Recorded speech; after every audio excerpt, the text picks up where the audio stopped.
Hello there and welcome to the channel. My name is Dr. Ted, and on this channel we deal with mental health issues and personal development. And today we're going to talk about a habit that over 1.3 billion people engage in, and that is the use of tobacco, smoking.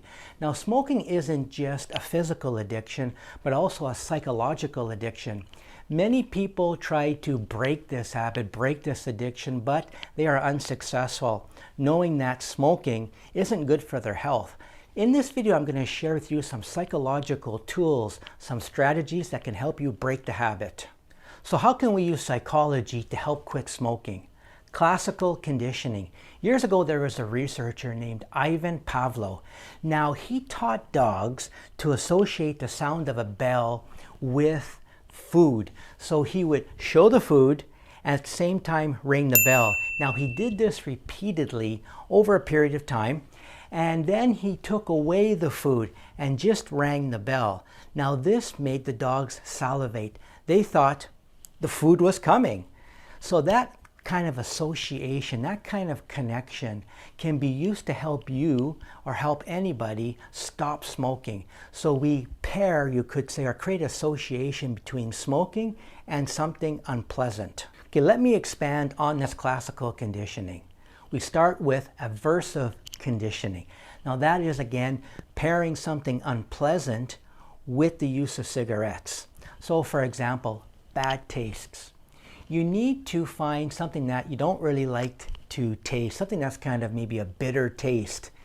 You basically take your cigarette and you kind of coat it with this bad taste. So at the same time as you're smoking, you're really tasting this unpleasant taste that isn't very joyful.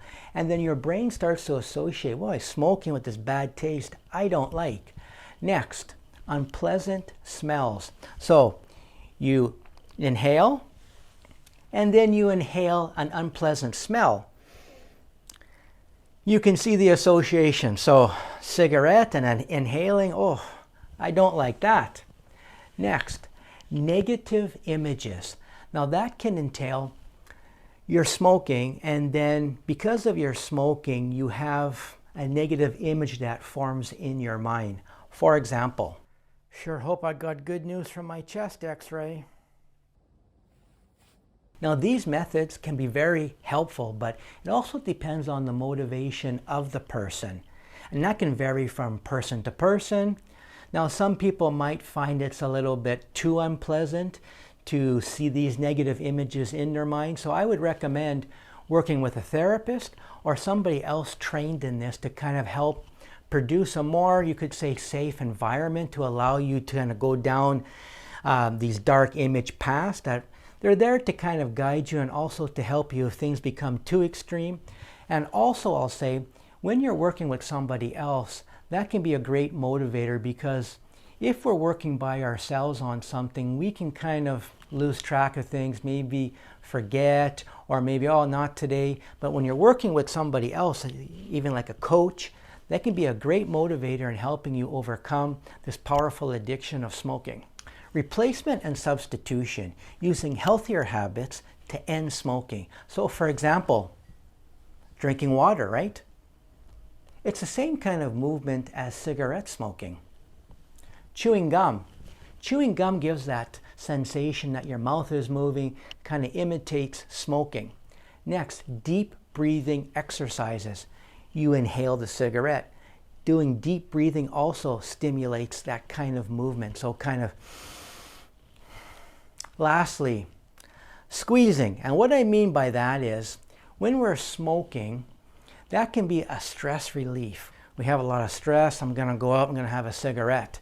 If we're kind of taking that stress up here and kind of channeling into here, unleashing our stress into this, that's more of a healthier way of dealing with things and helping to reduce your dependency on smoking to relieve stress. Now these approaches can not only allow us to stop smoking, but develop healthier habits. I'm sure we could all benefit from drinking more water.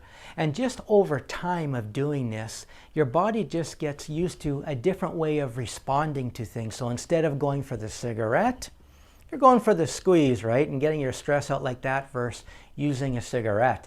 And it just allows you to better deal with the cravings. Again, this does take time. It's not something that happens overnight, but try it and use some consistency over a period of time and see what happens. Avoiding specific locations, and that can be you smoke in a certain area, right? Let's say, for example, you're smoking at the bar or you're smoking in some place around your house. Instead of going there, you go somewhere else, you avoid it, because those places are very much triggers for the smoking, where it kind of, you're in this place, it just kind of triggers it, this is what I do in this place. So we need to avoid triggers for smoking. Redesigning personal space. Now this is more geared towards the home. So let's say in your residence, there's some place where you smoke, and that could be, for example, by the window. That's your kind of smoking area.